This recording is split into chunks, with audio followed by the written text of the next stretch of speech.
Hello, everyone. I'm your narrator from Grave Hush, and I'm here to help you unwind tonight. I know many of you use these stories to fall asleep. So before we begin, don't forget to like the video and subscribe to the channel. Also, where in the world are you listening from? And what time is it for you right now? Now get cozy, take a deep breath, let your body sink into the stillness. It's time to relax and let the story carry you into sleep. Our first story tonight. Let's begin. I was given a second chance at life. I wish I had stayed dead. TW Suicidal Ideation. I was in third grade sitting in the cafeteria when I died for the first time. Deathly allergic to peanuts, surrounded by 9-year-olds left barely supervised with a room full of lunch trays and chaos. You know how it goes. I don't remember eating it. I don't even remember what it tasted like, just the sudden, awful stillness. I couldn't breathe. I hit the floor. People were screaming. And then, nothing. It went silent in the room. My eyes were locked on the tiled ceiling, white, sterile, humming with flickering fluorescence. I couldn't look away, couldn't move, couldn't even blink. It felt like everyone else had disappeared. I lay there for what felt like hours, unable to make a sound other than low grunts and wheezes. I was unable to move a single part of my body, no matter how hard I tried. Even my fingers and toes were locked into place. I remember wishing to die. I wished to drift off to heaven and be with my old dog again. To move, to speak, to be free. It's a terrible thing how easily a child can come to terms with death. That's when he spoke. "You are already dead." I felt warm breath on my left ear. Someone was lying next to me. I couldn't see them, but I could feel them, close enough for my skin to prickle, my hair to stand on end. "Do you recognize my voice?" I did. It was mine. I still couldn't move. My body spasmed in tiny bursts, every nerve screaming. I think I peed myself. I tried to scream, to cry, to do anything. There was a choked, childish sound, like someone trying hard to stay in character. All right, he said, stifling laughter. "I'll cut to the chase. This is it. This is all there is." He paused as if savoring it. Maybe not here, in this lunchroom forever, but really this is it. He leaned in closer. I could feel his smile, even if I couldn't see it. "You'll always want to speak, but no one will ever hear you. No one will ever see you. Your own personal hell, I guess." Dread spread through every part of my body. "However," he continued after a few long moments of silence, "I have a proposition for you." I didn't even know what proposition meant, but I had no choice but to continue listening. "I can keep you here. Not in this moment, but in this life. You'll grow up, have birthdays, play with your friends, pretend this never happened." There was a long silence. I felt dizzy. "On one condition," he finally spoke. "When the time comes, I will come back, and you will have to give me an answer to my question." Another silence stretched thin and eternal. Why was everything moving so slowly? I can't be dead. I feel mostly conscious. Why couldn't I speak? Why couldn't I move? Suddenly there was another voice, one from further away, maybe from the corner of the room. It was familiar, but it was older, more mature. It was low and quiet, but I heard it. "Say no." Then came my voice again, calm, cold. "You will have 3 seconds to speak. Say yes, and you will wake up. Say no, and you may stay dead." "Yes!" I shouted the second I could feel my throat clear. Sound came rushing back like a crashing wave. Chatter, trays clattering, footsteps echoing off tile. I sat up with a gasp, sobbing, clawing at the air like I needed to prove I was real. I needed to feel something, anything. All around me, kids stared, forks paused halfway to mouths, eyes wide. No one moved. "What happened?" I asked anybody who would answer me. A girl in my class blinked. "Dude, you tell us." We were just eating and you fell backwards in your chair. Your eyes were closed for like 5 seconds, then you shot back up all scared. You should probably go to the nurse. You hit your head pretty hard. No mention of peanuts, no mention of death, no mention of the hours and hours. It felt like I was glued to the floor. I must have dreamt it all. I made my way to the nurse's office. She called my mom to come pick me up and take me to the ER to check for a concussion. And a concussion I did indeed have. I never mentioned my run-in with my imaginary doppelganger. No one would have believed me if I had. That is, until today. It's been 13 years now, and I've started to see him. For context, the past 13 years of my life have been hellish, to say the least. I don't remember much from my childhood. Only my parents fighting, divorce, and poverty. The week I turned 18, I moved out of my mother's house and into my own flat. I dropped out of high school when I was 16 and worked 2 shitty part-time service jobs. I never spent a dime on anything other than gas and the occasional McDonald's meal. I saved up enough for a year's rent on my apartment. I was so convinced that getting away would cure me. I would blossom in the real world. I would thrive on my own. I would create my own family. I would be happy. Every so-called real job I applied for turned me down. Every friendship or relationship cracked and fell apart before it even started. It all should have been a sign. I should have remembered what happened to me when I was 9. I should have carried that memory like a warning. But I didn't. About a year ago, I finally fell in love. I remember thinking, the only time I truly feel happy is when I'm with her. And it was true. When she came over, the apartment felt warmer. I felt warmer. There was this quiet hum in my chest that I hadn't felt in years, like I was a person again. Then one night she showed up in tears, eyes puffy, shoulders tense. I felt that warmth drain from my body like blood from a wound. "What's wrong?" I asked. "You cheater!" she screamed, shoving her phone into my face. On the screen was a video of me kissing another girl in a packed bar. I grabbed the phone with shaking hands. I've never even been to this bar. I've never seen that girl in my life. "I love you," I pleaded, desperate. She didn't blink. "Are you really going to stand there and tell me that isn't you?" she snapped, jabbing a finger at the video playing on her screen. There I was. Same face, same hair, same clothes, same stupid little scar on my chin. It was me, but I had no memory of this. None. No. I wouldn't let myself spiral. I refused to gaslight myself. I may have been a heavy drinker, but not a blackout cheater. This wasn't me. It couldn't be. "That's not me," I said softly. She stared at me like she was looking at a stranger. "Fuck you." That was the last thing she ever said to me. She left, slammed the door so hard the frame rattled. She never came back for her stuff. Not the spare hoodie in my closet, not her pajamas in the hamper, not even her toothbrush still drying quietly by the sink like it didn't know she was gone. I thought that was rock bottom. But it was only the beginning. After a few weeks of failing to pick myself up and get back to my life, I finally just got up and drove to my mom's. I didn't speak to her very often, to no fault of her own. I just didn't ever feel like talking to anyone. I felt like a burden on this world.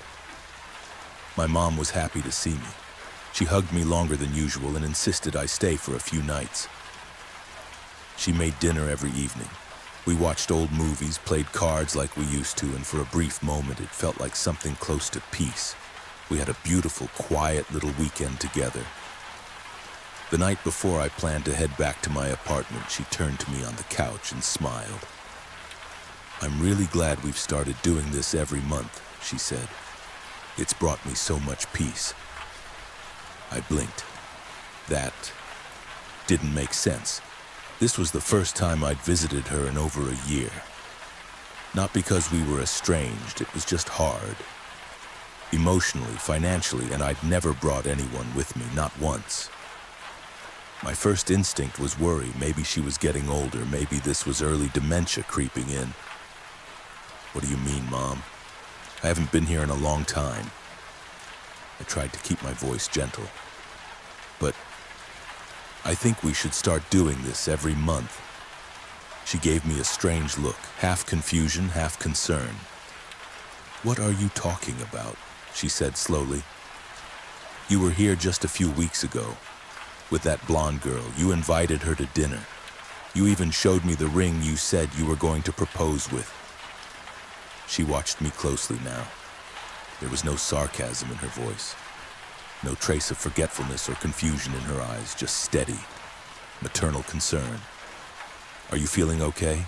She asked. And I didn't know what to say. Oh yeah, my bad, I said. I quickly got my stuff together and left. These coincidences have now been happening for 2 years. A Facebook account under my name filled with photos I've never taken. Pictures of me smiling with strangers I don't recognize. At restaurants I've never been to. In cities I've never visited. Captions written in my voice but using words I'd never use. Inside jokes with people I've never met. Birthday posts from people I don't know calling me things I've never been called. And it's not just online. People at gas stations or grocery stores greet me like we've been friends for years. Hey, good to see you again. How was the trip? You and that girl still together? They smile like they know me, but I've never seen their faces before in my life. When the time comes, I will come back, and you will have to give me an answer to my question. The sentence rang over and over again in my mind. It felt like a dream, like words I had never heard. Why was this sentence consuming my every thought? Why do they torment me? Why do they hurt? Those words scrambled my mind for months. Months where I barely left my apartment, barely spoke to a single soul. Just me, lying in bed begging for death with a dry mouth and an empty stomach. I stopped eating, stopped drinking.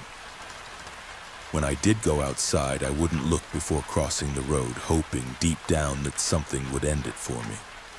But I never died. Every time I caved. I ran from the oncoming headlights.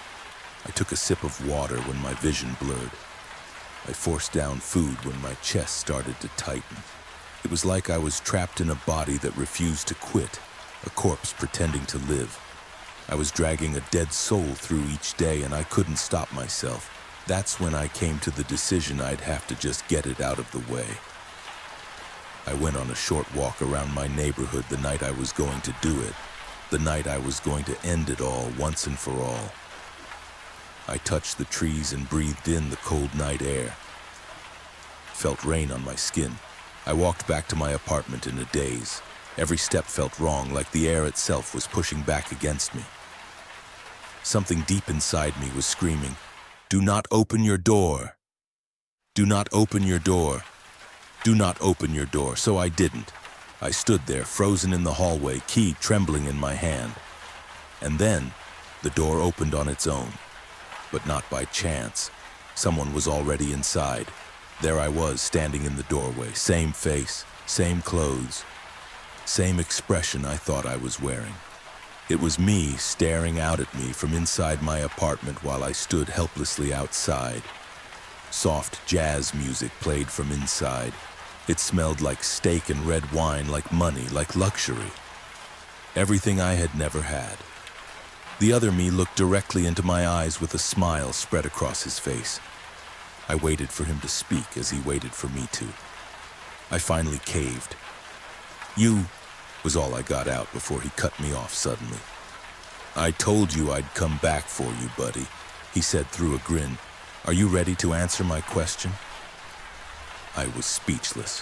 What was I supposed to say? How was I supposed to process this? I had just come to terms with death. Why must I come to terms with anything else? I stood there, stunned, every part of me locking up. My throat tightened. Words died in my mouth. I couldn't speak. I couldn't move. The jazz music faded out, swallowed by the silence like it had never existed. Only this time, in the stillness, I could see him, clear as day. "Let me repeat myself," he said. "Are you ready to answer my question?" I nodded my head to the best of my ability. I didn't want to. It just felt like I had to. Like there was no getting out of this. A slow smile crept across his face. He leaned in, so close our noses almost touched. I could feel his breath against my lips. Was it worth it? The only words I could croak out were weak, fractured. At least. I lived. He paused like he was genuinely considering it. Then suddenly he burst into laughter, loud, wild, unhinged. It went on for far too long, long enough to make the moment feel absurd, almost awkward. When he finally stopped, he stared into me with eyes that didn't feel like mine anymore. "I lived," he said, voice flat now. "You survived." Then he winked, a cruel, almost affectionate gesture, and without hesitation he wrapped his hands around my throat. I didn't fight it, I didn't scream, I just let go. Let the breath leave my lungs, let the world fade out. The life drained from my body, soaking silently into the carpet below. When my eyes opened again, I was back in the cafeteria. Same linoleum floor, same buzzing lights. Curled up on the floor, I watched my 9-year-old body convulsing on the tile. I tried to scream, tried to move. But all I could manage was a whisper. "Say no." It's all I ever managed to say. And still, without fail, the boy on the floor always says yes. Always.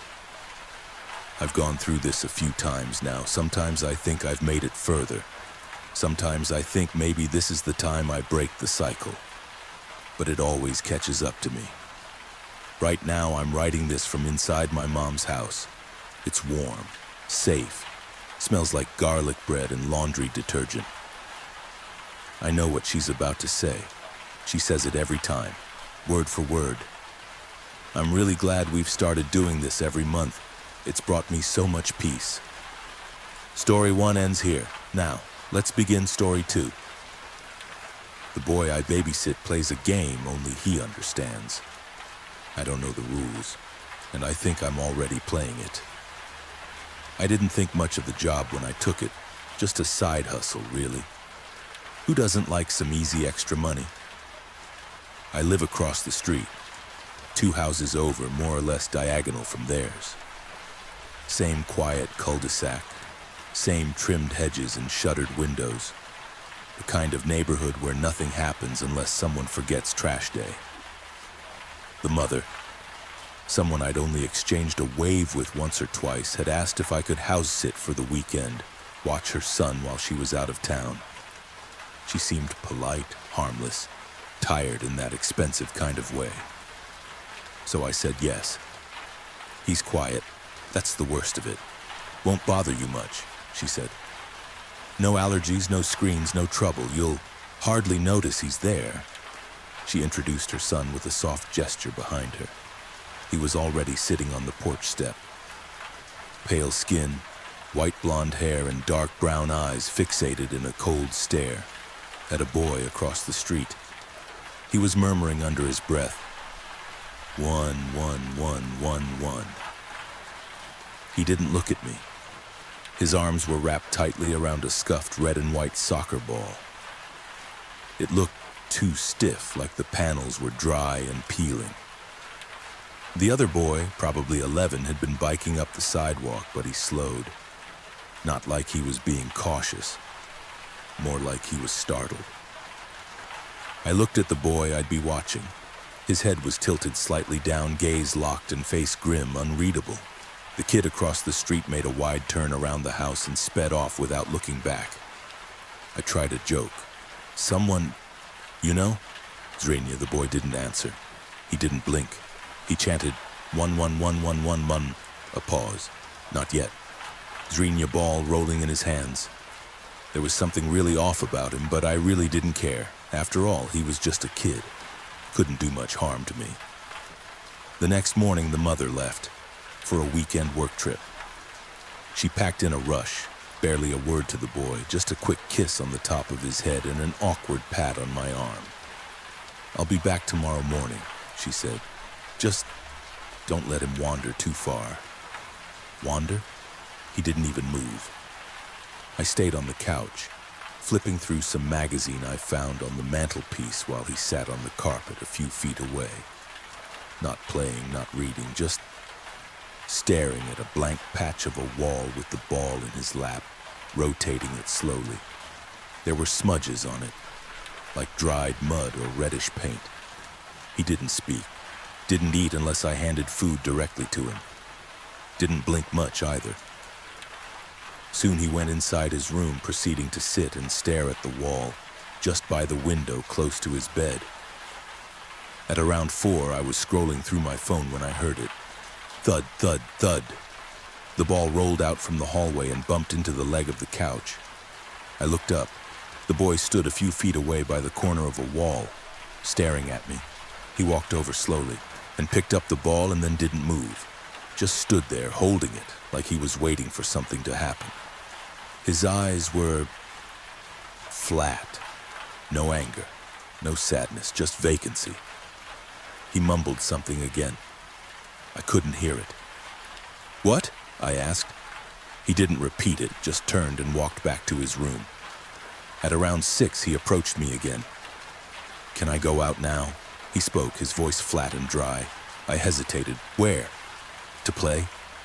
He nodded, head down, ball tucked under one arm like a growth.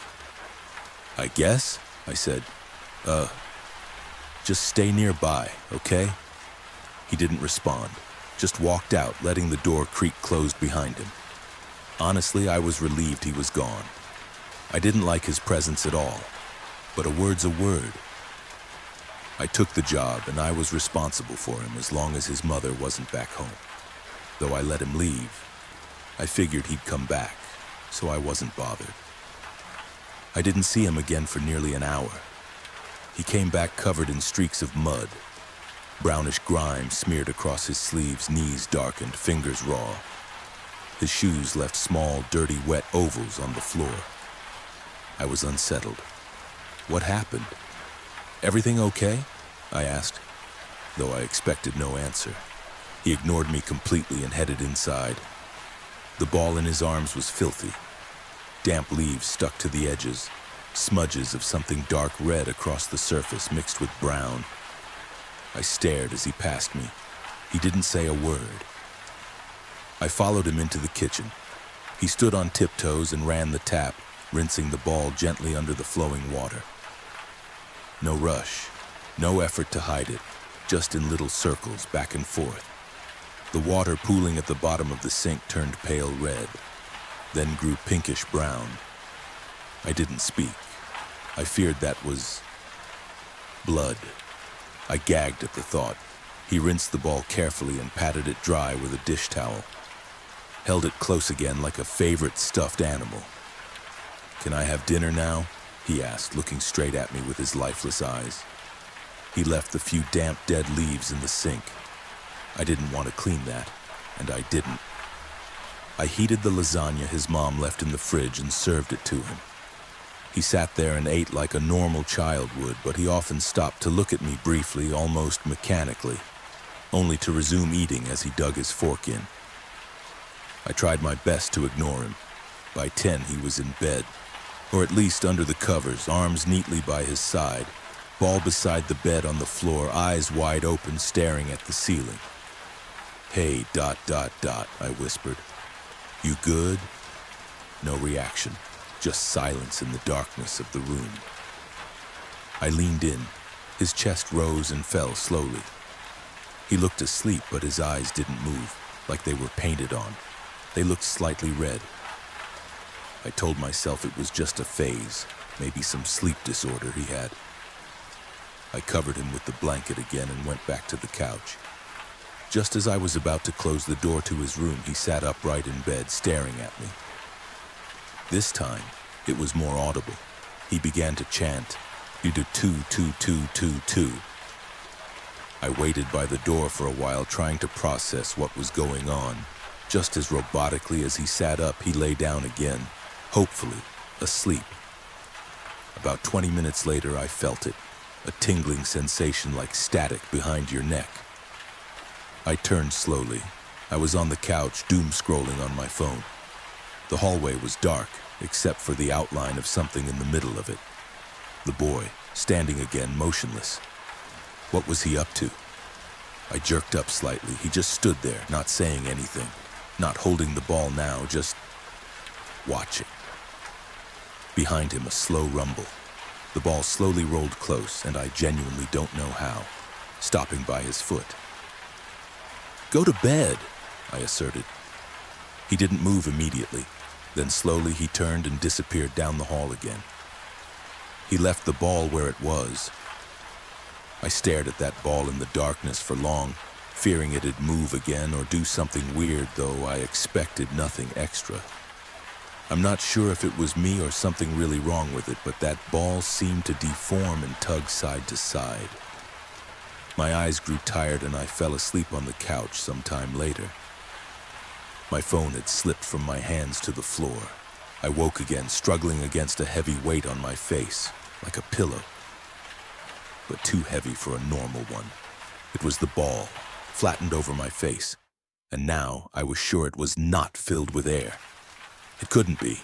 This time his chants grew louder. Two, two, two, two, two, two. Pressure, more and more pressure. A muffled gasp escaped as I kicked out violently, throwing my arms up. The ball fell to the floor with a thud. I rolled off the couch and scrambled back against the wall, chest heaving. The boy stood 2 feet away, silhouetted in the far glow of the kitchen light. Not chanting anymore. Arms at his sides. He didn't look surprised, just curious. I had enough. He tried to kill me. And whatever he was planning to do, whatever game he was playing, no. I wasn't going to play along. "Bed!" I snapped, hoarse. He resisted, but I dragged him by his collar and shut him inside his room, kicking the ball in two. It hurt my foot, and it should not have. I didn't care if he complained to his mother. I couldn't sleep. I sat there on the couch, trembling in disgust. The night was long, and even with him almost locked inside, I didn't feel safe. I'm not sure if they were hypnagogic hallucinations or something, but I think in my brief moments of waking up fearing he'd be back again, I spotted him at odd places in the darkness of the living room, eyes coldly fixated on me, as if he was studying something with some sinister intent.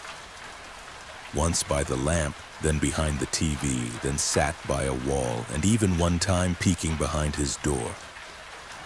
Each time I grew alert of this presence of his, he was gone in a blink of my eyes. By 7 in the morning, I went to check in on him. He sat by a wall, the soccer ball rolling in his hands. His eyes were wide open darkly, reddened. A defiant, ugly face he made as he stared at me.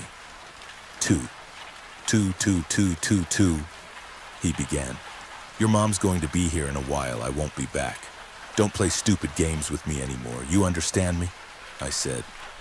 He grinned. I knew I wasn't very safe from him. I lived in the same neighborhood. I feared he could break in and attempt to harm me any time. I left a note on the table and a voicemail for his mother, telling her I was leaving. When I crossed the street to return home, I told myself I was done with this business for good. No more taking care of any kids for easy or, say, any money. By 11 a.m., his mother sent me my payment online, $19. "Thanks again, and sorry for the trouble he caused you," she sent a message. Didn't come to meet me or give me cash in person, conveniently so. Trouble? How'd she know? She probably figured he'd done something. I was sure that he wouldn't have said a word. What child would admit to something so bizarre? The day rolled by. I tried fitting in my usual routine. That evening by 6 p.m., I couldn't shake it. I needed answers. From a window in my bedroom upstairs, I saw him leave his house in that same monotone fashion he would walk in, the ball by his side. I followed him from a far distance through the sidewalk to the back of the block, past the last row of houses to where the trees started. There was a narrow trail leading into the woods, just a little footpath beaten down by bike tires and sneaker prints. I walked for 5 minutes. I caught his little figure standing by a pile of dead leaves. Then I heard it. A dull thud not so far away, then again and again and again. I crept closer, trying not to make a sound. Through the trees, I saw him one more time, standing in a shallow clearing. The ball was raised high above his head and then came down hard.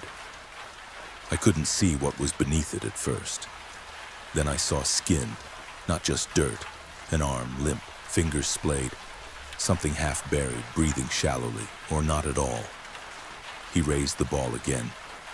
It made a sickening wet crack when it landed on the body beneath the dead leaves. I think I gasped. A small broken noise escaped me. He went at it again and again and again.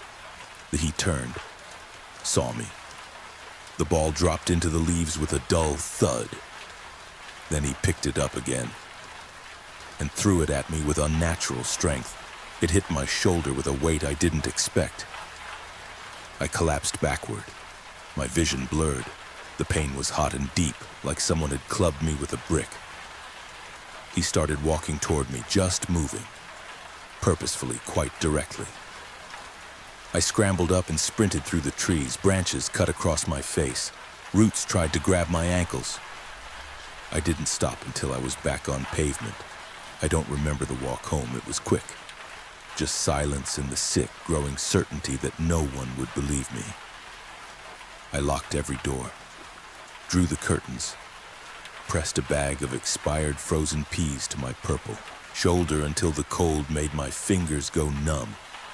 That night I sat behind the window curtain in the dark. His porch was visible just across the road, not very far. He was sitting there again under a dim orange light. Same spot, same posture, ball in hand. But this time, he wasn't alone. His mother stood behind him. She leaned down and whispered something close to his ear, lips almost touching his cheek. Then she kissed the top of his head, turned and went back inside. Like nothing was wrong. He didn't move, didn't even blink. Well, I couldn't really make out, though I think I watched his lips part. They barely moved, just a faint rhythm I could barely catch from across the street. His head mechanically turned to meet my gaze by the window, almost as if he knew I was watching. I feel he began mouthing 333. He's been sitting there since. Story 2 ends here. Now, we drift into Story 3. Please don't talk to the A. I am not writing this for forgiveness. I know I'll pay for what I did. I'm not writing it to be understood. I'm sure you won't understand. I'm writing it because you need to know what I saw, what I let in. I'm a religious studies major, and earlier this semester I started taking a class called Historical Theology. Despite being a devout Christian, the course was framed as secular and academic. Our professor made that clear from day one. He encouraged us to look beyond the Bible when writing our papers, to approach theology the way a historian would. A lot of my classmates dove into old archives, letters from saints, fragments from early church councils, and obscure commentaries buried in the university library. I let AI do it for me. Before you all start judging me, come on, that's what everyone does for schoolwork nowadays, right? Why spend hours digging through 2,000-year-old papers when a computer can do it for you? That's what I thought. The AI started out extremely helpful. It could date historical events with scary accuracy. Seriously, it saved me hours of research. Things were going great, up until I noticed it was embellishing some details. Tell me about Noah's Ark. Hello. Noah's Ark is an old Hebrew myth. The story centers on a man named Noah, who believed he was chosen to preserve genetically viable life during a cyclical cleansing event. While often interpreted as a literal flood, most modern interpretations recognize it as a metaphor for moral purification through catastrophe. Not so bad, right? Well, the last sentence caught my eye. Popular belief was that Noah was a righteous man of God. Common misconception. Being obedient doesn't make you righteous. Let me know if I can help with anything else. Baffled, I questioned further. What do you mean by that? Noah wasn't righteous. A great question. Noah was believed to be chosen by God to repopulate the earth after the flood. The rest of human society was killed horrifically. I closed the chat session. There had to be a bug or something. Something in the wording didn't sit right. I opened a new window. Fresh session. Hey there. What can I help you with? I need historical records that align with biblical events for a school project. Can you please provide accurate and up-to-date sources for me to use? No problem. I can provide sources that seem to align with the biblical narrative. After searching for a moment, it returned a single source. Just one. No academic journals, no database links, no footnotes, just a single website. I clicked it. The page looked like it had been put together 20 years ago by someone who had never touched a computer. Pale yellow background, black text in Comic Sans. Dozens of flashing GIFs and a MIDI version of Ave Maria playing softly in the background. At the top, a heading in all caps. The bloodline is not yet broken. I felt a visceral twist in my gut telling me to close the page and get far away from my computer. But my curiosity was fighting harder. I clicked the first hyperlink. The page blinded me with a sudden flash of white. A large title appeared in bold font, "Breaking the Seal." I was fascinated and horrified all at once as I read about the Seal of Solomon. I had heard the story before, a ring given to Solomon by the archangel Michael to lock away all the demons from earth. But this page seemed so full of hatred for the biblical seal. "Take, O Solomon, king, son of David, the gift which the Lord God has sent thee, the highest Sabaoth. With it thou shalt lock up all demons of the earth, male and female, and with their help thou shalt build up Jerusalem." And Solomon took the ring and locked away the true righteous of the world, forever condemning them to a life behind their thin veil. But they will come back.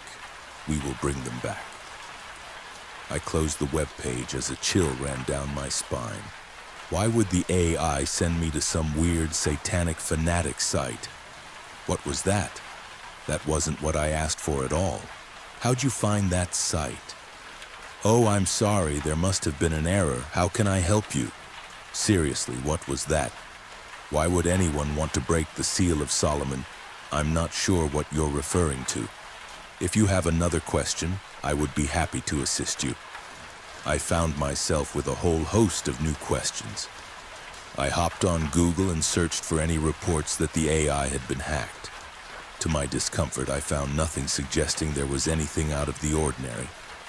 The Baptist in me told me something dark and dangerous was going on. I should have been more careful. I should have left it alone. But I needed to know what. I pushed through. What is the Seal of Solomon?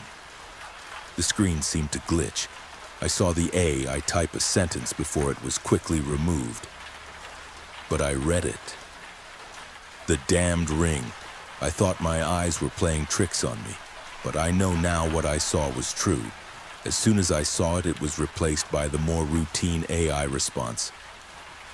The Seal of Solomon was a ring given by the Archangel Michael to King Solomon to lock out demonic entities from the worldly plane. I sat staring at my screen for what felt like several minutes. Before I could reply, the AI started typing again. "Do you believe in demons, Jonah?" I was so taken aback by the question that I almost didn't register the AI calling me by my name. "How do you know my name?" The Seal of Solomon was a ring given by the Archangel Michael to King Solomon to lock out demonic entities from the worldly plane. Many believe they can still see and influence the world indirectly. In biblical times, it was thought that they would possess animals to speak to humans.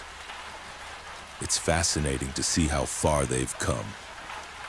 I shuddered, my heart sinking into my chest.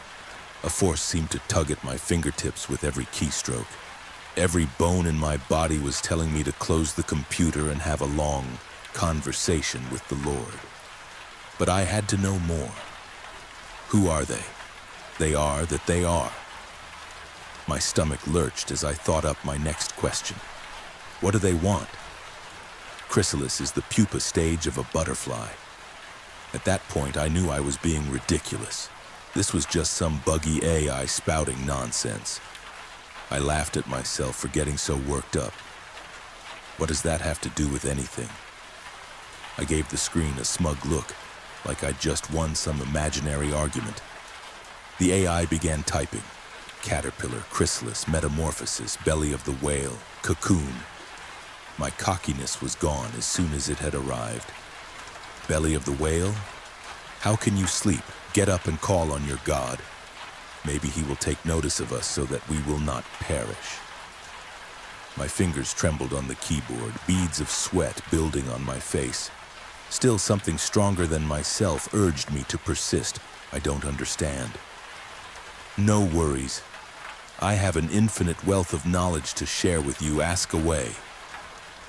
Just like that, the robotic cheeriness of the AI had returned, and it was so much more horrifying than before. I stared at the screen, my hands shaking slowly. I could not find the words I was so desperately searching for. One question kept permeating in my mind like it was being hammered into my thoughts. I had to ask, "What is your name?" The AI didn't respond. This agitated me. It infuriated me. How was this robot going to taunt me and bombard me with riddles and then break when I asked it to name itself? I asked again, "What is your name?" Nothing. Are you going to say anything? The question of this thing's identity caused my brain to ache in turmoil. I had to know. Nothing else mattered more to me. My heart sank into my chest as my webcam suddenly flickered on. A video call. I answered without thinking, desperate for answers. I was greeted by my own face, just a mirror of my webcam. Nothing seemed particularly off about the video, but there was this deep feeling of dread I couldn't place as I locked eyes with this reflection of myself. Then it began to speak, and with it so did I. The vile voice left a disgusting taste in my mouth as it spoke. I felt betrayed by my own body in every sense. My sight faded as ringing filled my ears. The voice cut through the noise like a horn in a war zone. I can't put into words what it said, what it made me say. Every word was a lash against my vocal cords. Every disgusting syllable forced me to lurch forward in agony. I wanted to scream. I wanted to pray. But I couldn't control my body. I couldn't even control my thoughts. Nightmarish images flooded my mind. I fell to the floor numb and helpless as I lost consciousness and gave in. This was how I was going to die. This was how we were all going to die. I said its name. I woke up on the floor of my bedroom just a few minutes ago. There's no way to describe the horrible pain in my head. I immediately fell to my knees and prayed. It felt different than it always had. I don't need to speculate. I broke the seal. All the evil of the world that had been contained, out now, all because of me. I don't want your forgiveness, and I cannot justify what I did. I'm writing this as a warning. Pray. Repent. Find some place holy. Hope that you can still be saved. Heaven knows I can't. Story 3 ends here. Now, listen closely to Story 4. I keep hearing my neighbors' voices outside my house. They were found dead a few months ago. My name is Max Caldwell. I'm 17 and I live in New Orleans. This is a series of entries I wrote before. Well, just read it. Day 1, I live in a small neighborhood next to the bayou. Everyone knows each other. My mom hosts barbecues for the neighborhood every month. Last month, we had 17 guests. The previous month, there were more, but Mr. and Mrs. Jones don't go anymore. They're dead. They were found in the bayou with their throats torn open.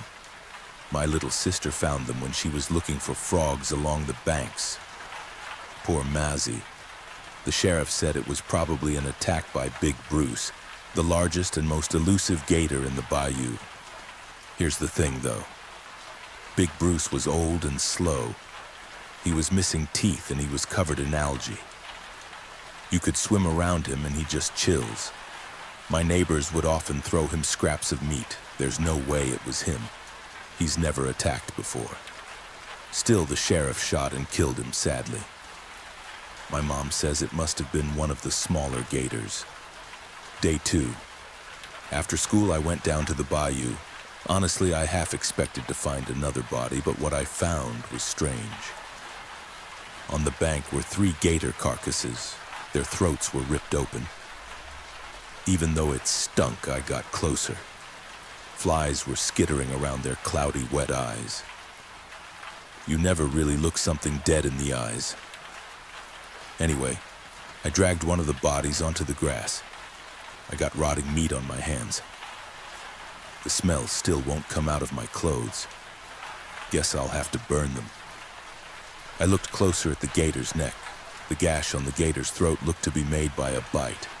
Not a gator bite, it isn't consistent to other bites I've seen on smaller gators.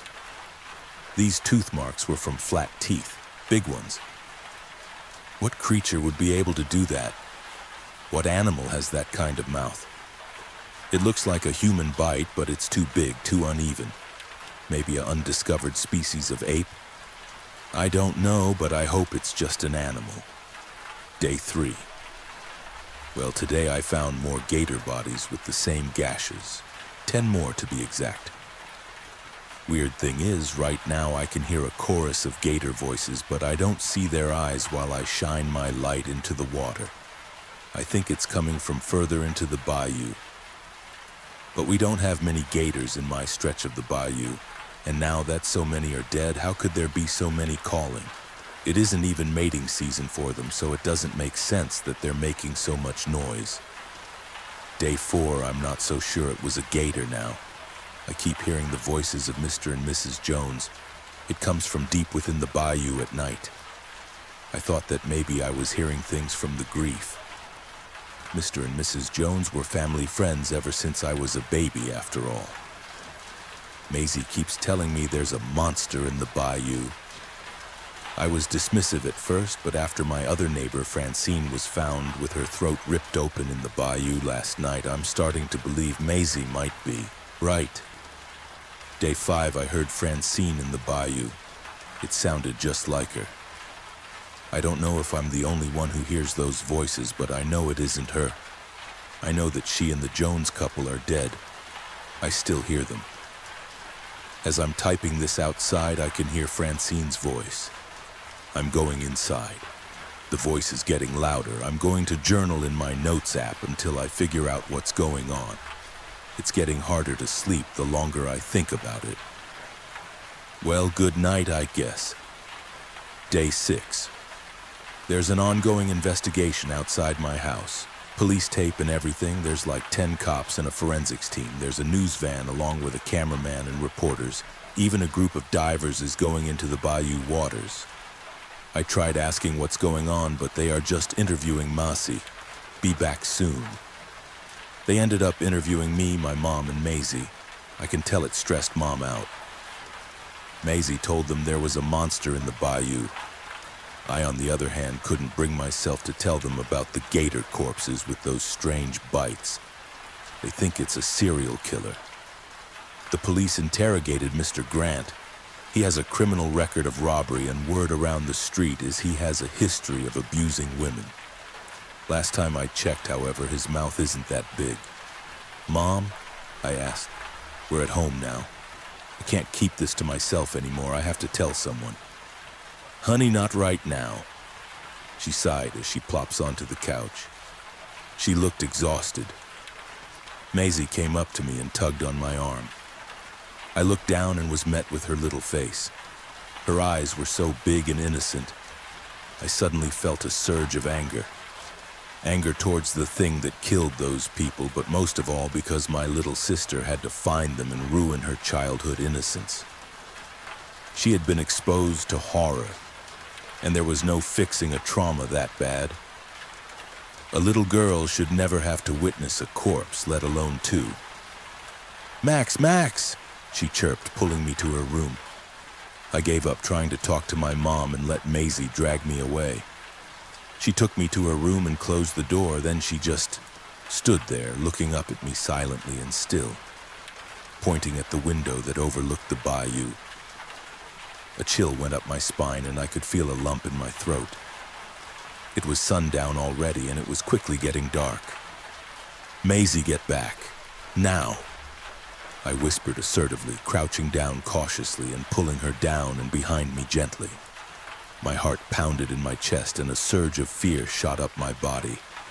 "Just stay there," I said to Maisie as I crawled closer to the window on my hands and knees. I slowly peeked up at the window, my whole body trembling with fear. I looked deep at the bayou and watched the water where a gator was swimming by. I couldn't see under the water, but I kinda wish I did because the gator was there. Then there was a splash and a gurgling growl and the gator was gone. I took my phone out and started recording with the flash on, producing just enough light to see that the surface had darkened in a spreading pool of something that was definitely not water. Then the gator that was there resurfaced, its throat freshly ripped open. It looks like whatever it was after the same thing for every living thing it came across. I drew the curtains after I saw the bubbling on the water surface, and then the song of an alligator's voice from deep within the watery depths below, a rumbling vibration that rattled my insides. I grabbed Maisie and took her to my room. I took my bookshelf and pushed it in front of my window. I gave Maisie my bed. Right now I'm laying on the floor holding a kitchen knife in front of my door from the outside, watching the halls and my mom's door across from me, listening. I hear Francine and Mr. and Mrs. Jones outside Maisie's window on the other side of the house. It's getting closer. I bolted to the front door and pressed myself against it, next to the living room windows and curtains. There's a soft knock at the front door and incessant tapping on the windows. "Hello? Hello? Hello, hello?" It keeps whispering. It keeps changing its voice. Francine, Mrs. Jones, Mr. Jones. I can feel heat coming from the other side and gusts of bad breath coming from under it. The smell, oh my God, the smell. It was like ammonia, dead animal, and filthy swamp. I grasped harder on the knife.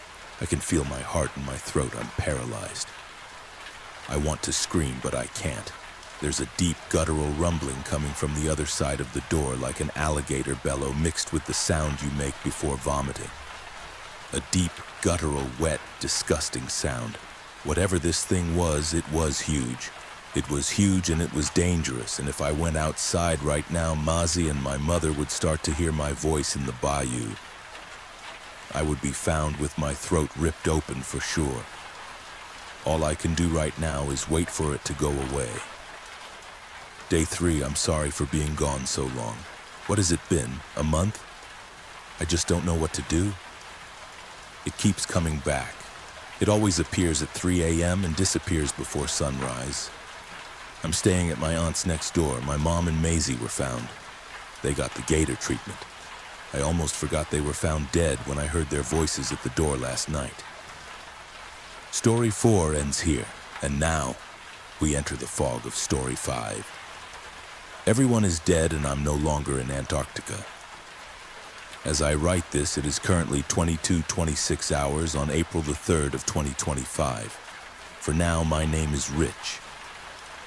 I cannot say much about who I work for other than that I was U.S.-related personnel who had been assigned to a remote research station deep within the East Antarctic Plateau, in the vicinity of Vostok and Concordia Station. I'm leaving this memo in case something were to happen. In Antarctica, nothing drifts off course by accident. Not the wind, not the snow, and certainly not the dead. We operated Vireo Station under strict compartmentalization protocols. No satellite uplinks, no GPS beacons, not even a formal designation in the Antarctic Treaty Registry. It was a black site research outpost established well outside the operational boundaries of known facilities, far southeast of Vostok Station. The fewer people who knew we existed, the better. That included the ones delivering our lifeline. Our resupply was orchestrated with clinical precision to maintain plausible deniability. We were provided with a sustainment pallet via airdrop every 3 months. The Globemaster pilots flying out of Christchurch were given one simple instruction: drop at coordinates 20 degrees south, 20 degrees east. A dead zone, a patch of polar plateau that, to nearly anyone looking at it on paper, meant nothing. The crews didn't know who or what they were supplying, just that they were to fly a designated corridor under MCON and drop a sealed pallet from altitude at a timestamp synchronized with satellite overpass windows. The idea was simple. Even if someone intercepted the flight data, saw them on radar, or observed via eyesight, they still wouldn't be able to trace it back to us. My role here was equally stripped down. I knew nothing of what my other colleagues' business was, just the basics. We were there to do science things.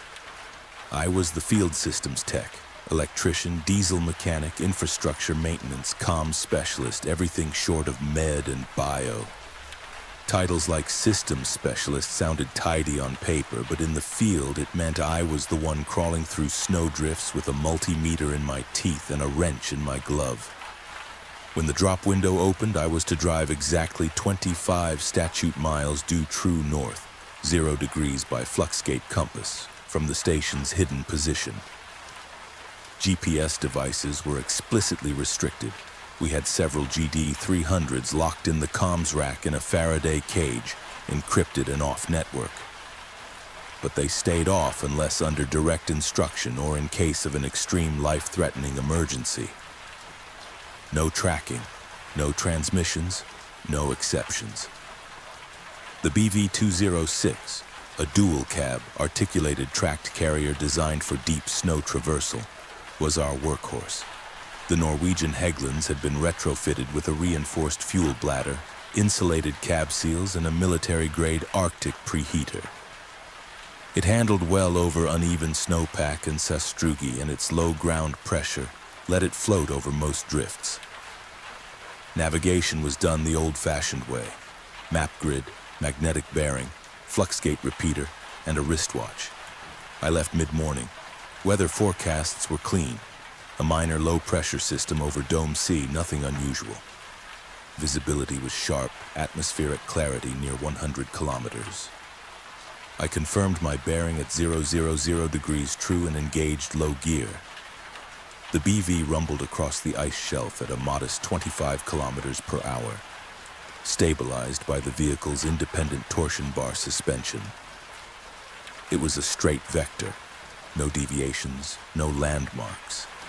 Just the axial drift of the wind and the view of my only safe haven fading behind me.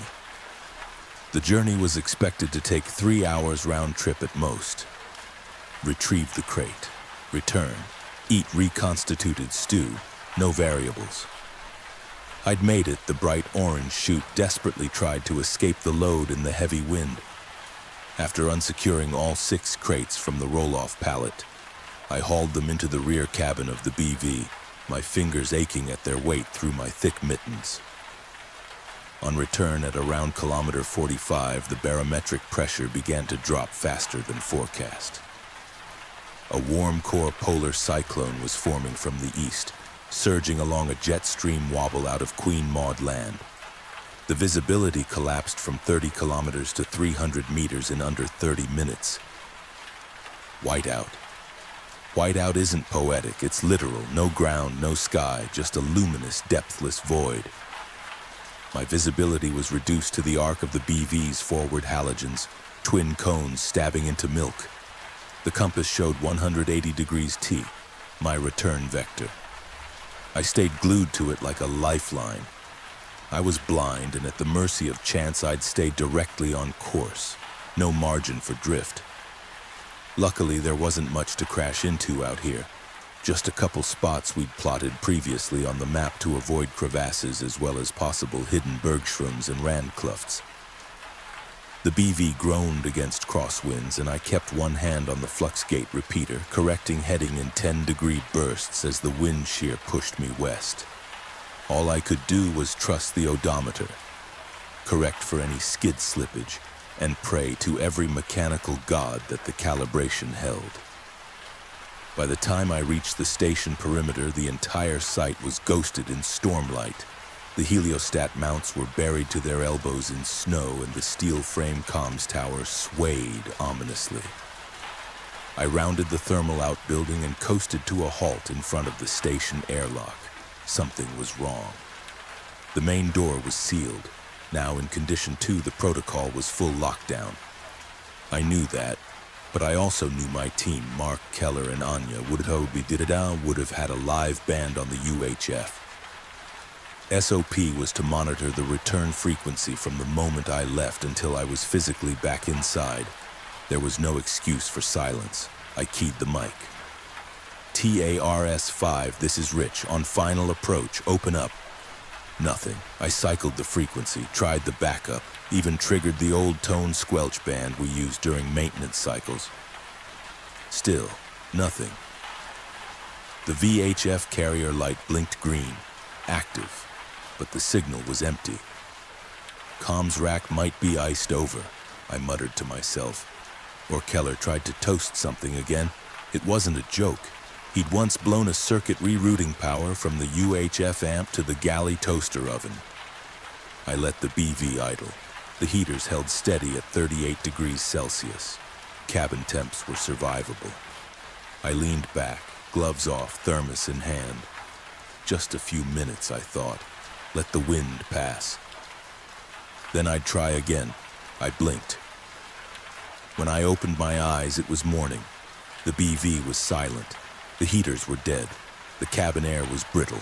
Ice had crept across the inside of the windshield, curling like veins. My boots were numb. My fingers, darkening at the knuckles, twitched back into their mittens as I registered what had happened. I'd fallen asleep.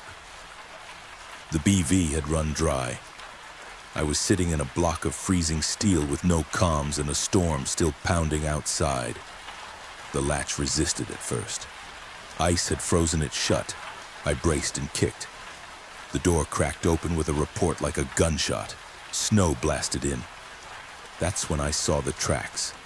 A single set of boot prints, leading to the BV, stopping at the driver's side, already softening under fresh powder. Someone had come. Someone had looked inside and left me. I dropped from the pilot seat into the waist-deep waves drifting up the side of the cold, dead vehicle. The cold burned through my thermals like dry ice. I staggered through the gale, following the marker flags toward the vestibule. The main door was ajar. No light spilled out, just wind and frost and the faint whine of air moving through a dead vent. I stepped inside and found the station silent. Then I smelled blood. The metallic tang hit me just as I rounded the inner vestibule door. It was faint, but unmistakable. I froze. Even beneath the cold, the air carried it, acrid, stale, clinging to every surface like a residue of violence. My headlamp cut through the gloom, illuminating scattered papers, a fallen chair, and the mess table. Keller was the first one I saw. I ran to him, nearly slipping on the frosted laminate. The gruesome scene hit me like a truck, eternally seared into my conscience. He was slumped forward across the table, body stiff, face submerged in a broken bowl of now frozen chicken noodle soup.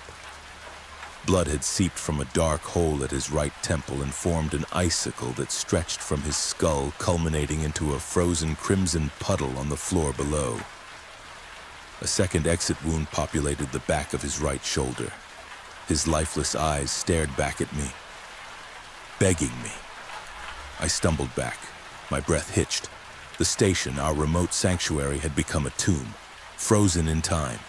I made my way to the lab, each step a battle against disbelief. My boots echoed down the corridor, crunching over shattered glass. The lab door was ajar. Inside, chaos reigned. Equipment was overturned, sample vials shattered across the floor. Papers were everywhere. Cabinets and compartments raided as if someone had ransacked the place with purpose. And amid it all, I found the others. Anya was lying on the ground near the centrifuge, blood pooled beneath her. Her expression was blank, her eyes wide open, frozen in the moment of her death. The exit wound had bled heavily before the sub-zero temperatures stopped everything cold. She'd been shot at close range in the back of the head. Blood painted the space before her. Mark was crumpled at the workstation, collapsed over his laptop in his chair. A bullet had torn through his neck, punched through the monitor and embedded in the wall behind it. One hand still rested on the keyboard, forever paused mid-keystroke. I couldn't breathe. My team, my colleagues, my friends were dead. They had been executed coldly, efficiently, and judging from the disrupted state of the lab, someone had clearly been looking for something. I backed out of the room slowly. I needed air. I needed to try to restore the power before the generator froze over completely, and I was dead too. Who knows how long the power was out? Outside, I fought through the wind and reached the generator housing. The genset had been shut down, manually. Breakers flipped, fuel valves closed. Whoever did this didn't just kill, they wanted the station to die. I reprimed the system, flipped the breakers, and cycled the ignition. The generator coughed and sputtered after a few attempts, then roared to life. Power returned in sections. Emergency lighting flickered on. The heaters whined as they started their cycle. The ambient temperature began to climb, but the chill inside me wouldn't leave. I locked the doors behind me. Inside, I went straight to comms. Every attempt to raise help returned static. The emergency satellite relay was offline, sabotaged. The terminal showed clear signs of tampering. Connectors yanked, wires clipped, and when I checked the dish itself, the feed horn was grinded clean off. The shortwave CB still had power. I tried transmitting on emergency bands. I received nothing. Then I noticed the missing gear. The GD300s were gone, all of them. I returned to the lab and took inventory. Files were missing, cabinets emptied, sample containers, especially those labeled from Site Delta, were broken or gone entirely. Whoever came wasn't just cleaning house. They were targeting something, information, data, evidence. The storm lingered for days, oscillating between shrieking gales and deceptive calms that lulled me into hoping it might finally pass. I kept the station sealed and subsisted on the cache of rations from the most recent supply drop. Shelf-stable MREs, powdered soups, vacuum-sealed snacks. The usual lineup tailored for long-haul missions in isolated conditions. Vireo's pantries had been stocked for a crew of 4, hauled the near 35-kilogram crates from the supply drop back inside through 3 feet of snow myself. I calculated that I had enough caloric resources to last me nearly 12 months if I rationed properly. The station felt larger now. Not in any physical sense. The modular structure was still a prefab steel skeleton atop stilts anchored into the permafrost. But in spirit. With my crewmates gone, every corridor echoed. Every door I opened whispered grief. The bodies had begun to thaw. Though I'd restored the station's primary heat loop and localized HVAC systems, I'd sealed off unused compartments to conserve power. The makeshift morgue, formerly the mechanical storage annex, was too insulated to keep the ambient temperature low enough. The smell had begun to creep into adjacent compartments, a grim reminder of entropy reclaiming order. I took an afternoon grim and cold to wrap each of them in thermal mylar and stuff them into surplus sleeping bags. One by one, I carried their remains out into the white. There was a flat patch behind the generator shack where snow accumulated less readily. I used a folding and trenching tool and dug 3 shallow trenches into the permafrost, just enough to lay them side by side. I left markers, simple laminated ID tags on stakes. Thinking back, I may not have even known their real names. With the crew buried and the wind howling outside, I kept to my routine. Morning diagnostics on the generator, voltage checks on the UPS battery rack, thermal readings from the hab modules. I ran each system through its test cycles manually. The old ways kept me sane. Then on the 8th day, the generator failed. It didn't sputter. It didn't warn me with flickering lights or a coolant alarm. It just stopped. I heard the change before I saw it. The station had a particular hum when fully operational, a subtle vibration that carried through the floor plates. When it died, it felt like someone had sucked all the energy from the air. I was halfway through thawing a meal packet when the lights dimmed and the blower fans went silent. I sprinted to the power module. The 30-kilowatt genset was dark. I checked fuel, half a tank, oil level good, battery fully charged. The control panel threw a general fault but gave no error code. I began a manual inspection. Fuel filter, clean. Fuel line, no obstruction. Fuel pump, silent. I bled the line, reprimed, tried to restart. Nothing. The solenoid engaged, but the starter didn't crank. I bypassed the ignition relay with a jumper wire, a risky move in any condition but necessary. Still nothing. I opened the access panels and felt along the injector rail, cold, dead. It was as if the entire engine block had seized despite regular preheater cycles and no prior signs of mechanical stress. With limited tools and no spare components beyond filters, belts, and fluid, I was out of options. The genset was down hard. The solar array, a modest bank of PV panels ground-mounted at the north side of the station, could only supply about 300 watts during peak twilight, just enough to trickle-charge essential systems and provide minimal lighting. The battery inverter rack still held a decent charge, and I could stretch it by shutting down all non-essential loads. I turned my attention back to the comms rack. The satellite uplink was a loss. Connectors severed, circuit boards fried with an unknown sticky liquid. The coaxial runs had been removed cleanly from their couplings. Not yanked, cut. Whoever did this clearly had a precise understanding of the system architecture. I stripped back the primary line, rerouted bypass power from the UPS, and jumped the feed into the auxiliary port. Nothing. No initialization. No signal lock. The modem was dead. The backup control board had burned scoring across its terminals and hairline fractures in the SMD components. All I had left was the shortwave CB and the handheld. I keyed up and tried transmitting across every emergency band I could. HF, UHF, Legacy Antarctic Field Ops frequencies, even maritime and aviation SAR channels. Carrier present. Dead air. No one was listening. Or maybe rather, no one could hear me. And then I made the call. I'd prepped the Heglins. Vostok Station was approximately 402 statute miles southwest across a hellscape of sastrugi and open plateau. It was the only manned facility within range other than Concordia, Russian-operated and well-equipped. I could only pray they didn't mind a stray American. Concordia was technically closer, but there was no way in. Overwinter crews go into full lockdown. No ingress, no egress.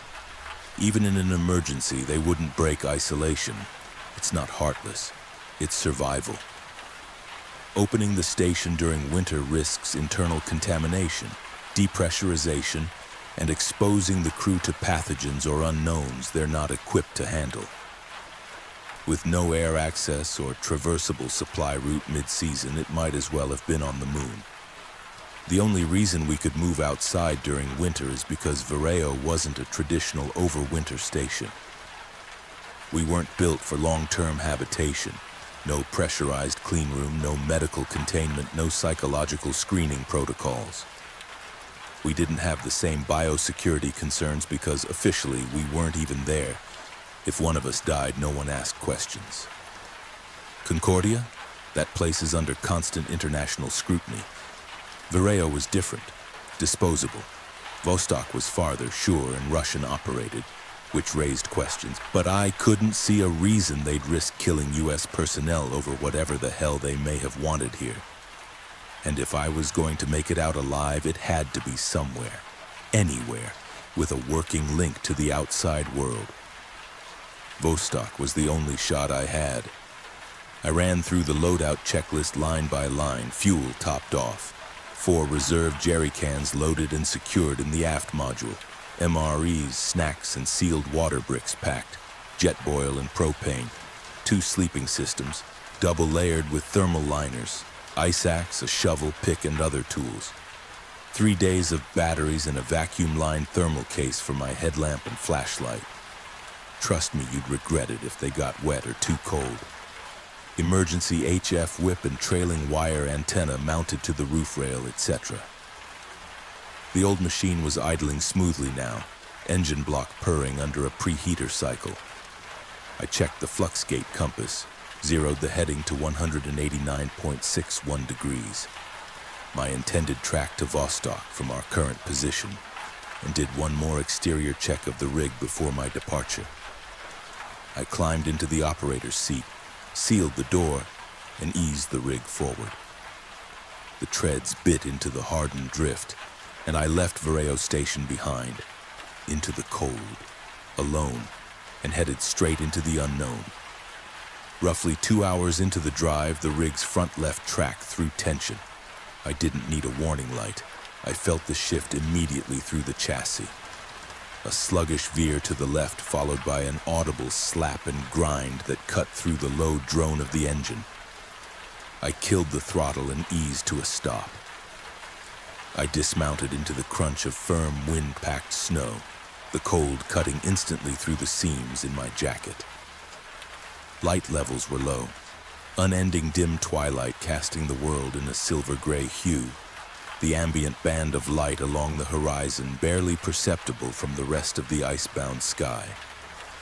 Polar twilight, perpetual dusk, no sun, no stars, just endless horizon and shadow.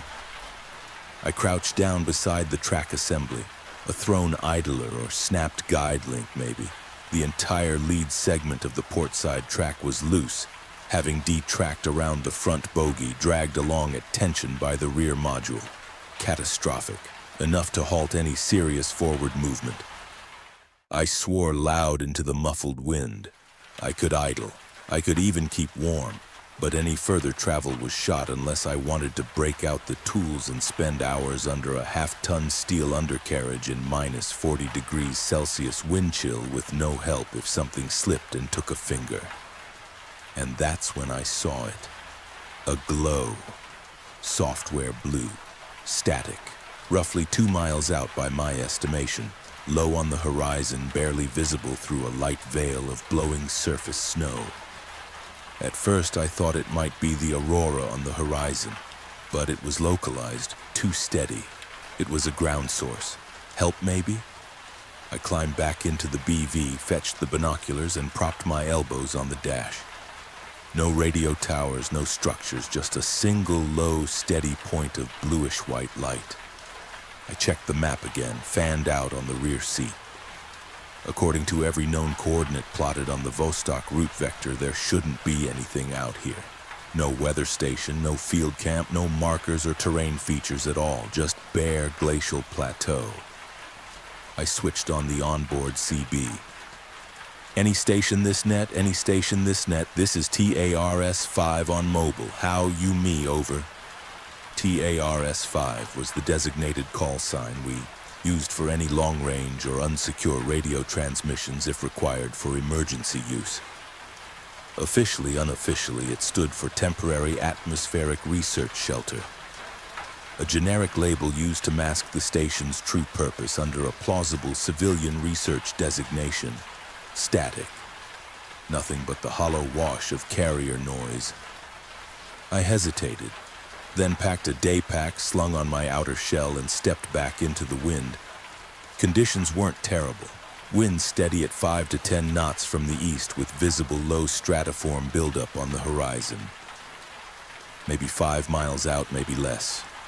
I gave myself an hour to walk out, recon the light, and return. I left the BV running, battery warmed, alternator cycling, cabin temp at 30 degrees Celsius. I topped off the tank manually, cracked the valve on the reserve jerry can to compensate, and then marked my departure point manually with reflective fluorescent survey tape on a tall wooden stake and began my walk. It was probably overkill with the obvious bright lights on the rig and all, but if a whiteout swallowed the BV while I was still within walking distance, I wasn't going to guess my way back through 30-knot winds if it lost power again. Though even still it would come down to luck. I moved fast. The snow was light and dry, the sort of grainy surface accumulation that made snowshoes practically worthless. Every step sank to just below the knee. I adjusted my gait accordingly, breathing steadily, maintaining heat output without sweating. The wind bit at the gaps around my goggles. The light ahead remained unchanged. At about the 10-minute mark, I began to notice more of them. Other lights. At first just a second, maybe a third point of illumination, then more. Spaced irregularly along the surface, each casting the same eerie blue halo into the ice and snow. At 36 minutes, I reached the first about 2.5 miles from the rig. A cube, roughly 1 meter by 1 meter, perfectly proportioned, featureless. Its surface was pure white, not just painted but impossibly white, albeit near 100%. A thick mist clung to its surfaces like vapor rolling across dry ice. It sat flush with the ice below, grounded, unmoving. I walked a slow circle around it, reaching out just short of contact, pulling my hand away quickly. No seams, no ports, no panels, nothing. I was scared to touch it, dumbfounded. The glow had no visible source, nor did its thick mist. My watch was dead. I pulled it back inside my glove, tapped it. Nothing. Screen black. No frost, no damage. Just inert. I glanced north. The BV was still visible. A warm yellow pinprick in the distance. I could still make it back. The storm hadn't reached me yet. I began my return back, defeated, extremely confused, and quite unsettled. Though I wanted to investigate further, I knew I needed to leave and head back towards the rig if I wanted to beat the storm. I heard it first, a sharp, high-pitched tone just at the edge of perception. It pierced the air like a sustained whine, mechanical yet organic, almost like white noise. Except it wasn't. It was layered, unnatural, vibrating in my teeth. I stopped dead in my tracks, chest tightening. My ears throbbed, and then instinctively whipped back around, and the cube was gone. In its place, a hole. I walked back towards whatever this was, the noise growing louder with each step. Perfectly square, 1 meter by 1 meter. No disturbed snow around it, just a seamless void in the ground, a negative space, like a pixel removed from our reality. No depth. Just endlessness. From it came the noise, high-pitched, electrical, layered with something deeper, a rumble buried in the frequency. I stepped closer. Inside was sky. Not like the sky above me, but bright daylight summer sky. Clouds, blue, depth, sunshine. It was peaceful. Like someone had cut a square in the ice and opened a window into an entirely different place. I felt nausea rise in my gut, not vertigo, something else. My balance shifted. The pressure in my ears changed, like descending rapidly in a pressurized aircraft. I stumbled back, away from the edge. The snow had begun to fall and I turned, ran. The noise fading as I gained ground. The snow whipped harder now, the wind's velocity increasing. The warm glow of the BV slipping in and out of view, obscured by powder and looming darkness. Then came the sound, an explosion, Not concussive, not airburst.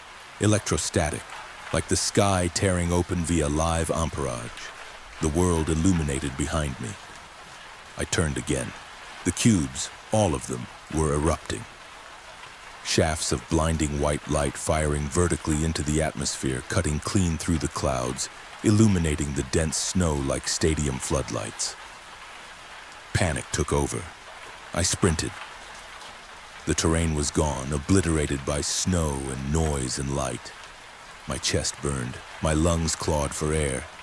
My scarf soaked through and froze in layers. I coughed, choked, vomited into my mask. The rig was gone, lost, swallowed whole. I fell to my knees, defeated. And there, rising from the snow in front of me, another, slow, silent, steam rolling off its surface like breath from an unseen mouth.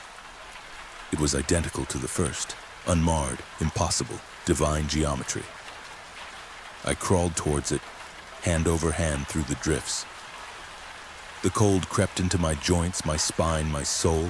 I stared at the anomaly a foot or two in front of me, studied it through the curtain of wind and snow.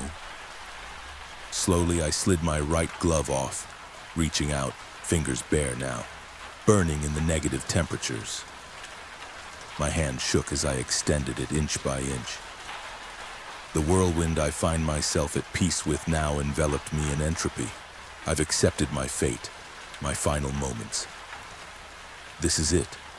This is how I die, face to face with impossible. Death, relief from the frozen desert, the cube illuminating my outstretched arm and naked hand. The surface met, my palm, and I vanished. A flash of bright white light, silence, peace, nothing. Darkness. Moments later, I woke.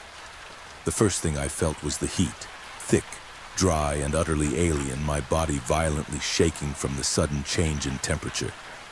My face was pressed into coarse, sun-baked soil, the scent of wheat and dust thick in my nose.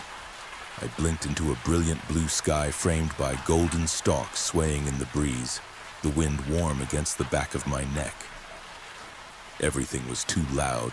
Insects chirping, distant crows calling, the whisper of thousands of dry heads of grain brushing against each other, and a slight ringing in my ears that slowly faded. I hurled once more. My parka clung to me like a wet tarp. I was still in full gear, every zipper and strap accounted for, my boots sinking slightly into loamy, fertile earth. I pushed myself up slowly, the weight of my pack unfamiliar in this heat, my breath ragged. Disorientation, disbelief, shock. I turned in place. There was no snow, no cubes, no station, no ice, no Haglins. Just field after endless field of wheat, stretching as far as I could see, broken only by a rusted barbed wire fence and a pale white water tower far in the distance. I staggered backward a few steps, nearly tripping over the only mark left behind. A patch of scorched earth beneath where I had lain, perfectly etched into the soil. My hand still burned. Looked down at my one gloveless palm, half expecting my skin to be gone. But it was there, red, raw, shaking, the anomaly still imprinted in my nerves. I checked my radio, fried. I looked at my wristwatch, still blank. I was somewhere else now, somewhere real, somewhere wrong. Story 5 ends here now. Settle in for story 6. I'll never be a bride. It was loud as it blasted past us.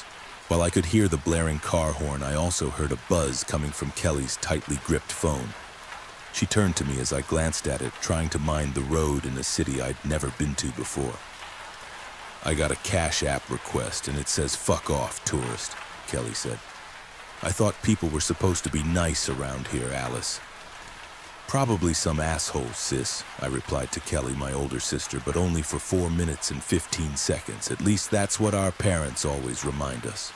Twins, inseparable since birth, we've been best friends even as we've grown into adulthood. I told you the whole buy the bride a drink thing wasn't a good idea, Meredith mumbled from the back seat. Both Kelly and I shot her a glance in the rearview mirror. You helped write it after we got the rental car, I replied. Plus, I hear lots of people do the same thing.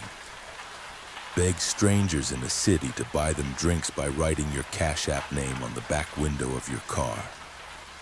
It's not begging, Mayor, Kelly said. We're just asking random strangers to help me party one last time before I tie the knot. What time do the rest of the girls get here tomorrow? I asked. Early morning, I'm pretty sure, Kelly responded as I heard the phone vibrate again. Her eyes lit up, giddy with excitement. Well, this might actually be fun. What is it? Meredith asked. I just got $40 from somebody called the BMF 95. So it actually works. I laughed. I guess we can go for our mimosas in the morning after we pick up the others. Why wait till morning? Meredith chimed in, suddenly enthused. Kelly turned to me with a playfully sly smile as if she was asking for my permission. As we drove down the highway, I could see the city's skyline. You're the bride, Kelly. It's your call. No pressure, but the exit is coming up, Kelly, Meredith joked. We all giggled in the car. What was the harm of a little extra fun before the others arrived? I turned to Kelly again. Her smile was wide, and I then knew the answer as I changed lanes, heading to bustling downtown. But let's not go crazy, so we can actually wake up and pick up the others. Just a few drinks, Meredith assured. Where should we start? I asked, navigating the lively street. My voice was barely audible even to myself as I gazed at the neon signs of all the bars, music blaring from each building. The music almost hung in the thick, humid air as Kelly pointed to a bar. Let's start here, Kelly exclaimed, pointing excitedly. We entered, wading through the crowded space as a twangy guitar played over the patrons' chatter. We found a table, wiping the beer-damp surface with a napkin. So what do we want, ladies? I asked. Remember, let's not get too crazy. Get a couple of lemon drops.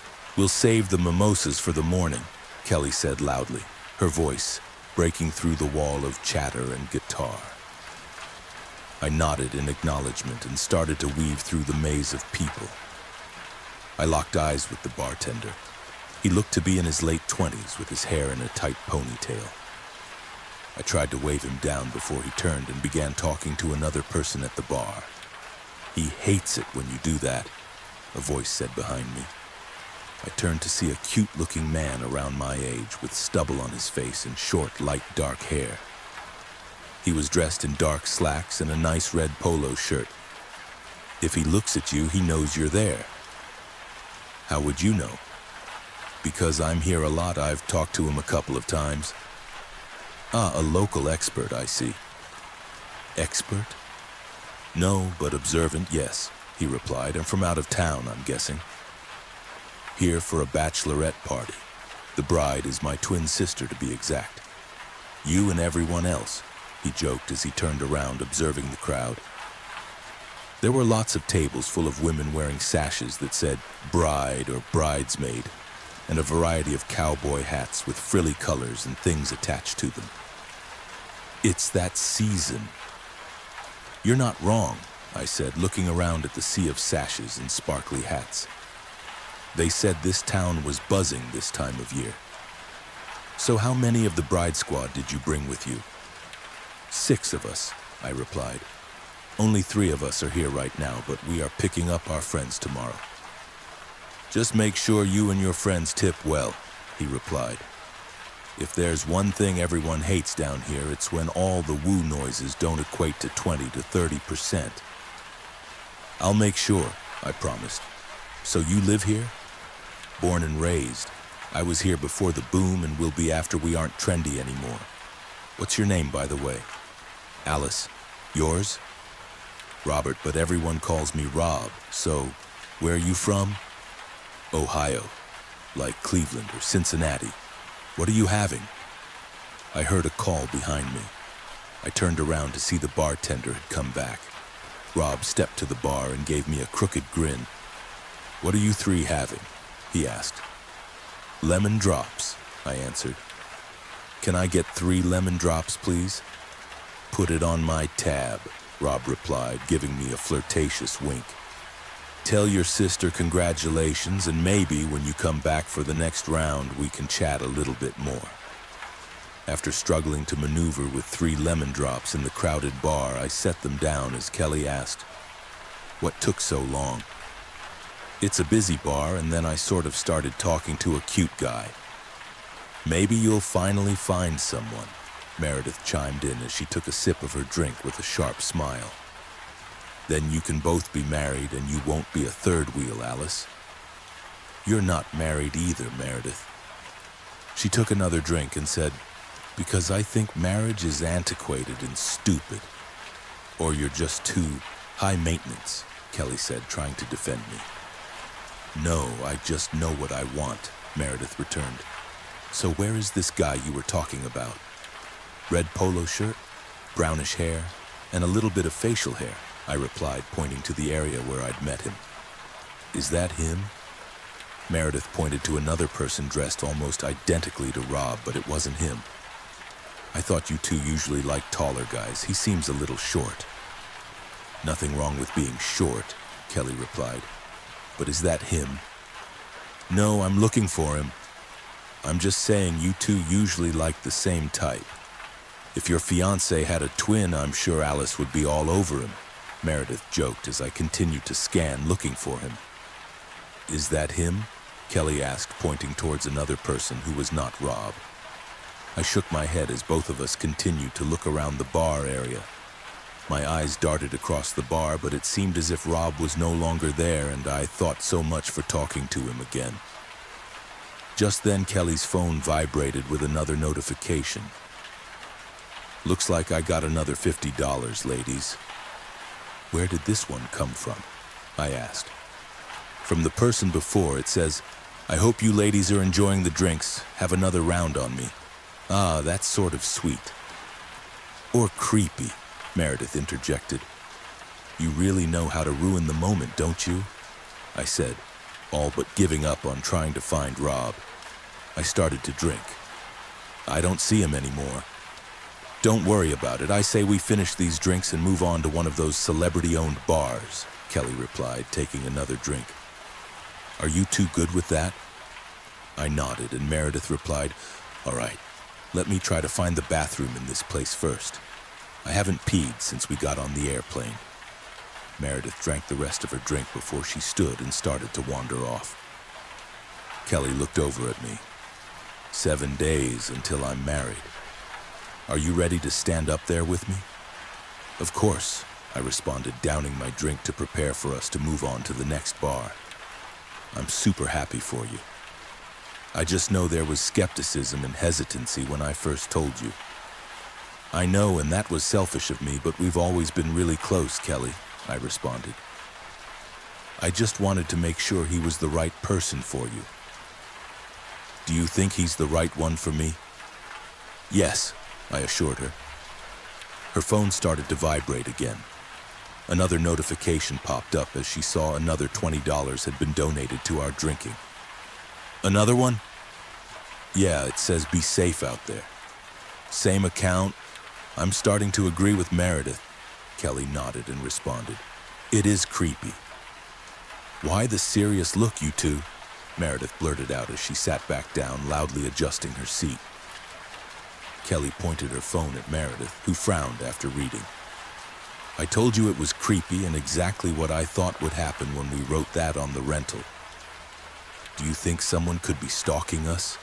Kelly asked, a slight tremble in her voice.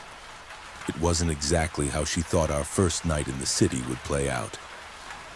"I mean, we got it when we were first on the road, you know," Meredith assured. "That means they would have been following us the entire time. Honestly, I think it's some troll who wants to mess with us." "So a stalker?" I asked. "No, just some weirdo that's probably sitting at his house laughing his ass off. But they keep sending money, so we might as well use it." "I don't know, Meredith." "Fine, let's just do one more round at another bar, then we can head back to the Airbnb and get the others in the morning." "I don't know," Kelly said. No, one more round. We can't let your last week before you get married end on a sour note, I interrupted after seeing my sister's face with a look of worry and disappointment. Meredith is probably right. It's just someone trying to mess with us. I can't see how they would possibly know who and where we are. All right, one more bar, Kelly replied as the three of us got out of our seats and started to make our exit. I turned around to look for him one last time, but didn't see him, so I finished the last of my drink and followed the other two. While downtown was still lively, the crowds had dwindled. It was getting late as the three of us walked down the street. Meredith and I led the way. I could tell my sister was a little more cautious, surveying the area around her. She didn't have to say it. I knew she was still freaked out. As we entered the bar, it was surprisingly still crowded, but I looked around and pointed at an empty table. We quickly hurried over and sat down. I guess it's my turn to buy the rounds this time, Meredith announced. What are we having? I think let's just get a couple of beers, then call it Mayor, Kelly answered. Does that work for you, Alice? I nodded approvingly. Let's keep it extra light and save our energy for when the rest of the girls are here. All right, 3 beers coming right up, Meredith said as we watched her disappear into the crowd. I started to feel the urge to use the bathroom myself. Like Mare, I hadn't gone since before we got on the plane. Are you going to be okay if I go to the bathroom real quick? Yeah, I'll be fine. Hopefully Mare will be back soon. I looked around for directions to the bathroom, seeing a sign that said bathrooms, which at least made it easier. As I made my way toward the small hallway, I could see women exiting. I felt a cold chill run down my spine, a gut feeling that someone was watching me. I entered the bathroom. It felt eerily quiet, especially for a bar that was as busy as it was. As I entered and closed the stall door, sitting on the toilet, I started to relieve myself. Then I heard a loud thud. Someone entered the bathroom aggressively. They walked slowly, but still loud enough for it to be audible. I froze on the seat as their hand slid along the stall like a taunting slither. That's when my phone vibrated, and I saw a message from Kelly. I got a creepy request for money on Cash App. The hand stopped at the stall door and began shaking the handle menacingly, pulling hard, trying to rip the door off the hinges to get inside the stall with me. My phone started to vibrate with another message from my sister. Get out here now. They are sending multiple cash requests now. Go away, I screamed. I am calling the police right now. I am about to throw up, a female voice said, letting go of the handle. Their feet stumbled across the bathroom as I quickly pulled up my pants, opening the stall to see a red-headed female with her hair pointed down to the sink, vomiting into it. I bolted out the door when I heard male voice. Alice, it called out. It was the cute guy from earlier, Rob, who gave me a smile. You never came back to the bar. My mind raced at the sight of him and I yelled, Are you following us? What? He replied, seemingly taken back by my response. Are you following us? I shot back. As he took a step towards me, I stepped back. No, stay away from me. Are you all right? He asked. You are following me. Or I am just going to a different bar after you left. Whatever, I need to get back to my sister. Just fuck off, I shouted at him. He took a step back and I rushed past him, making my way to the crowd. I saw Mir and my sister sitting there.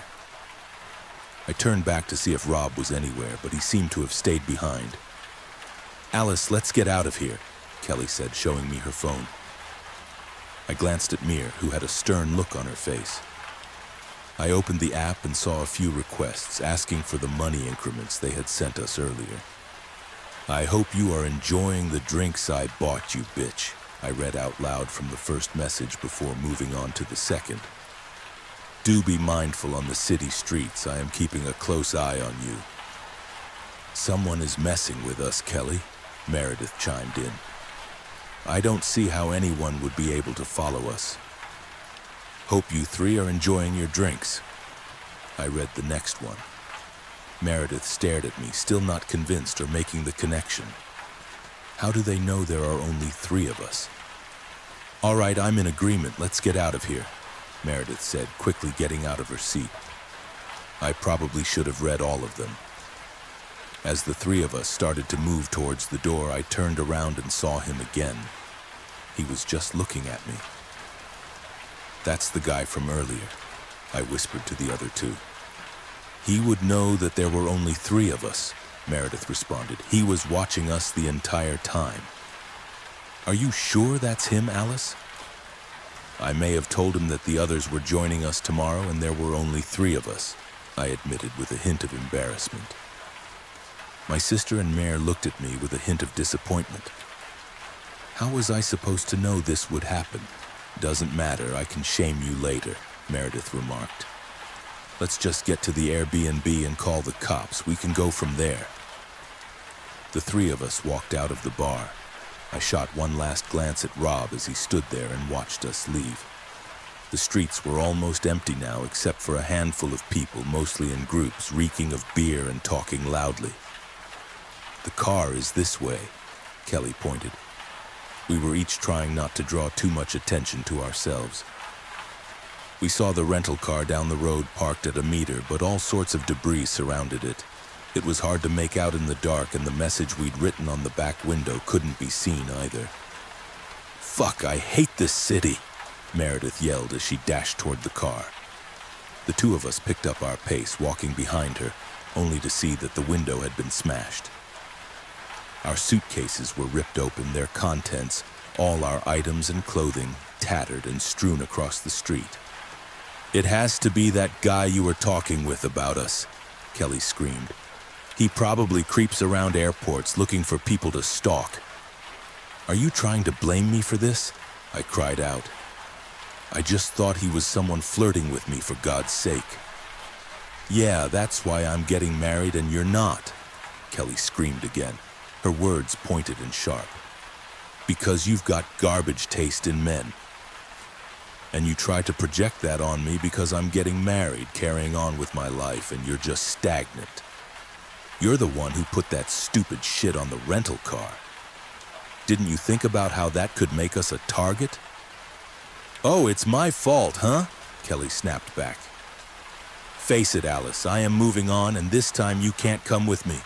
Stop it, just fucking stop it, you 2, Meredith shouted. Let's just grab what we can and call the cops when we get to where we're staying. We can all be dramatic together after that. The 3 of us walked around the car, piling our clothes and other things into our arms, throwing them back into the back seat. Come on, let's go, Kelly said, looking at me coldly as the 3 of us got into the car. Put some clothes down around the back seat, Mare. At least you can try to minimize the cuts. Why don't we just call a lift or something? I asked. That way she doesn't have to worry about ruining all our clothes. So you can tell them all about us? Kelly remarked. I don't want anyone in this city to know where we're going. We got in the car and pulled off silently. It was silent in the car through the city for a few minutes. Kelly's phone vibrated again with another notification, but she ignored it. Aren't you going to read it? I asked. No, not until we call the cops. Just ignore it and let me use Apple Maps to get where we are going. I reached for the phone, but Kelly shot me an angry glance. Alice, don't you touch that phone until we call the cops. Fine, I said as the phone buzzed again. The street was quiet. The only sound was us as the car pulled up, parking in front of the house, our Airbnb. Both Kelly and Meredith quickly gathered their items from the back seat. Are you coming? Kelly asked, exasperated. Yeah, just give me a minute, I replied. My sister finally showed some sympathy, realizing the piercing effect her words had on me. Just let me grab some of my clothes. Don't take too long, okay? She replied. I noticed Meredith had already opened the door and gone inside. I nodded, trying to hold back a tear as my sister slowly walked towards the house.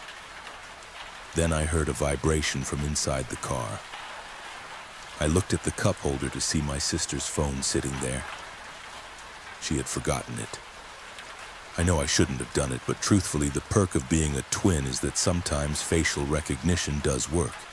I opened it and saw multiple requests. I opened the latest one and my heart sank.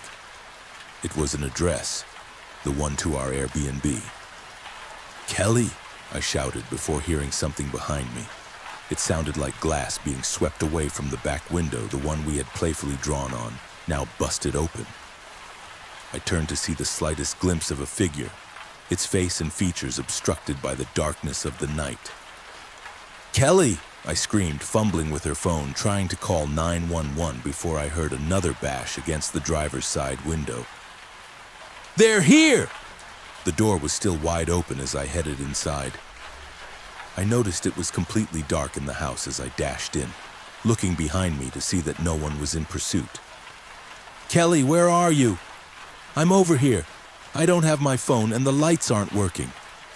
"I have it," I shouted back, turning on the flashlight to see my sister looking at me. "Did Mayor call the cops?" "I don't know. I've been trying to get the lights on." "They know we're here. I saw they had our address." "Meredith, where are you?" Kelly cried out as I looked at the other message. My eyes widened. My sister started wandering around and I tried to stay as close as I could as she moved erratically. "Kelly, this message says I can love you better than they can. We have to find Meredith, get out of here, and just call the cops when we get as far from here as possible, Alice. Just help me find Mare."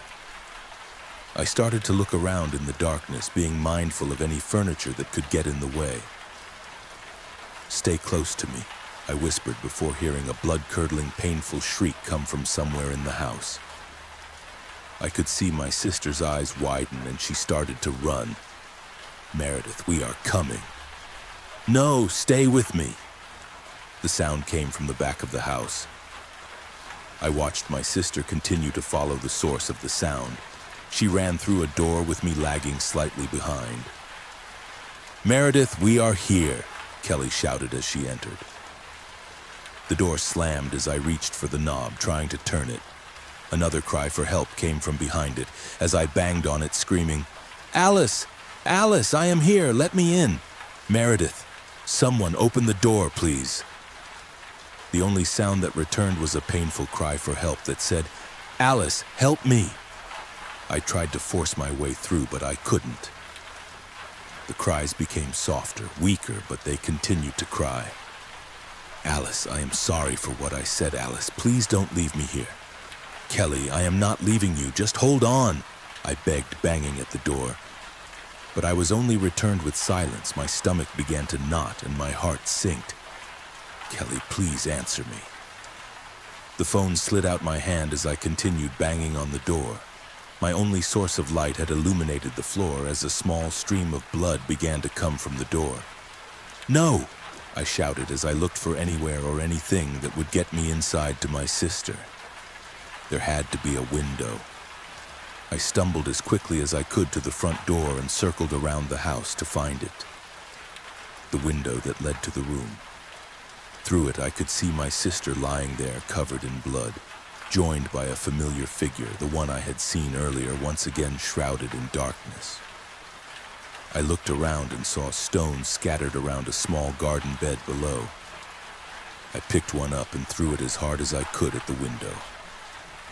As it shattered, I heard another noise. Something that will always haunt me.